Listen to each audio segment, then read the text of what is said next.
Yo, what's up? Magandang tanghali guys. Chris TV, welcome back to my channel again guys. Mayroong gustong bumili guys, pero arkila daw sila muna bike. Dito guys sa aking tab sa loob ng bahay guys. Mayroon akong fry na kukuha guys. Oh. Tapos hindi ko pa siya naubos, mayroon pa. Next ko lang sa inyo guys. May ito pa, marami pa guys. Oh. Kunti na lang yung tubig nila. Mga big mama kasi yan guys, kaya marami silang na bubuga. Dami niya guys. Oh. May gito 40 guys. Kaso hindi masyado makuha pag napunta sa gilid.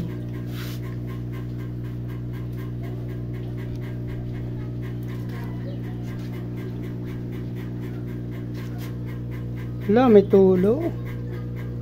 Ay, say. So ito na guys, yung ating breeder kinuha ko na rin guys. Para malinis ko yung tab nila. Papalitan natin ng tubig to guys at ang dumi na.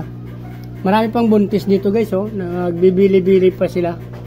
So isa pa na siguro nagbuga dyan. Yung isa malapit na rin yan. 1 week after magbuga na rin yan guys. Oh. So ito nakuha natin guys. Nasa 30 to 40 na fry to guys. RDSS. Ito yung solid na strains nila guys. Oh. Ayan guys. Oh. Papalitan natin ng tubig to guys. 30 to 45, 10, 15, 20. Kaya to guys, 40 pieces. Dami. Wala na tayo nakitang fry guys. Ito ang dumi guys. Oh. So papalitan na natin ng 100% to tubig nila. Para maganda yung ano nila.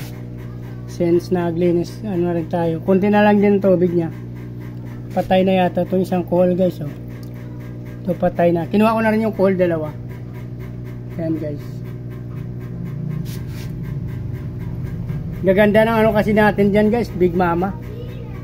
Katabi muna natin to guys para hindi matabig. Dito muna sa lamesa guys. Oh. Kasama ng ating fry. Yung ating fry dito na natin ilagay siguro guys. Isama na natin dito sa ating molly. Ilan pala yung muli dito guys? 11 plus 18, so 29. Daragyan natin to dito guys. So dyan ko na muna ina-acclimate guys. Yan, sama sa muli. Pag nag-jubi sila, alam naman natin at makilala naman natin dyan guys. Kasi may ganda dyan, kasi pwede natin lagyan ng aerator to. Para hindi sila mahirapan. Lalakasan lang natin guys.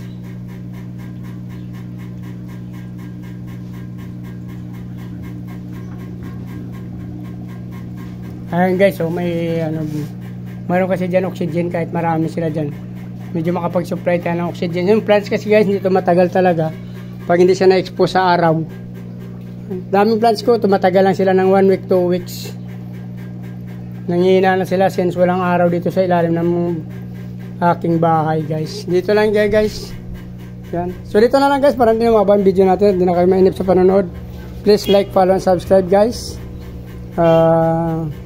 So hindi pa nakasubscribe, baka naman sama nyo na rin notification bell guys para updated kayo sa araw-araw na na-upload kong video guys. Maraming salamat sa patuloy na suporta at panonood ng aking video guys. Mabuhay kayo hanggang gusto nyo. Salamat, Merry Christmas, bye bye.